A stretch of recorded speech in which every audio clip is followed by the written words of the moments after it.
To start off, on the left-hand side of the engine compartment, you have your bonnet prop stick. Moving down here, you've got the attachment point for the bonnet prop stick. To the right, you have your expansion tank and pressure cap. The expansion tank system is needed because as coolant heats up, it expands. So there needs to be a location where the expanded coolant can go to. So that's why you've got an expansion tank and expansion lines. Underneath the expansion tank, you've got a pipe that supplies the expanded coolant to the engine. And because this is the only official way to top up the engine, that's why you've got a pipe there.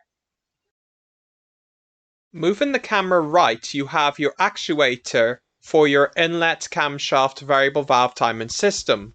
This actuator adjusts the timing of the inlet camshaft. If you were to remove the engine cover, you'd have your fuel rail, coil and plug ignition coils, and other components. Moving the camera down here, you've got a component that is required by law in every single car. This is your horn. When you press the horn button on your steering wheel, this is where the sound of the horn goes from. When you press the horn button, you tell a computer what to do, and thus the computer operates the relay to operate the horn.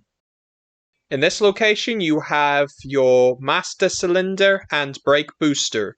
Also, you have your brake fluid tank and cap.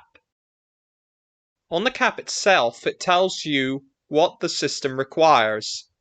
DOT stands for Department of Transportation. Moving the camera towards the rear of the engine compartment, you have quite a few different components here, like air conditioning pipes, catalytic converter, hexagon screws, electrical connectors, and other different components. Moving the camera to this location, you can just see your heat shielding for your turbocharger, actuator to control your wastegate, and other components. Back in this location, you have a piece of rubber here that covers part of your engine mount. And this component here is your engine mount bracket. Moving the camera more forwards, you have your washer fluid cap and tank. On the back of each headlight, you've got service covers that you can remove to gain access to the interior of the headlight. If, for example, you needed to change any light bulbs. This is an electrical connector here that controls and powers the headlight. You've also got a module here that is used to adjust headlight aim. So when you operate the headlight aim switch in the operator's cabin, you control this component.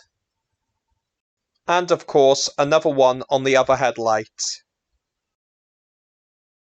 The reason why manufacturers would typically put their washer fluid tanks in front of the wheel liners instead of here is for improved space. To the right, on one of the air conditioning pipes, you've got your dust cover that you can remove to gain access to the high pressure air conditioning recharge point. Now this component here is your mild hybrid starter generator. This component assists the engine while accelerating and is also used to charge up the 48-volt battery. There are two lines here that go to and from the mild hybrid starter generator and the battery. Because this system provides additional output to the engine, a special belt tensioner system is required. Down here you've got two auxiliary belts. One to drive the water pump pulley, and one to drive the other systems. Moving the camera to this location, you have your intake manifold plenum. The plenum is used to distribute the air to each inlet port at equal pressure. Moving the camera down here, you've got your starter motor. Back in this location, you have your actuator for your throttle body. When you operate the accelerator pedal, you tell the engine control unit how much throttle you want, and thus regulating how much air goes into the engine. Just to the right of the throttle body, you have a pipe here that's part of your evap system. An evap system is required by law to minimize hydrocarbons leaking out of the vehicle. So what it does is the evap system, in an oversimplified fashion, will take the fuel vapors from the tank and feed it into the engine to be burnt off. This pipe here leads to your blow-off valve. The blow-off valve is needed in a turbocharged petrol engine. To prevent a pressure spike that could damage pipes when you suddenly shut the throttle body, the dump valve is used. If you were to remove the lid, you would have your air filter element. The element minimizes the chances of dust and debris from going into the engine. To the left, you have your mass airflow sensor. The sensor is used to tell the engine control unit how much air is going into the engine. Downstream from the O2 sensor, you have a pipe here that goes to your inlet of the turbocharger compressor housing.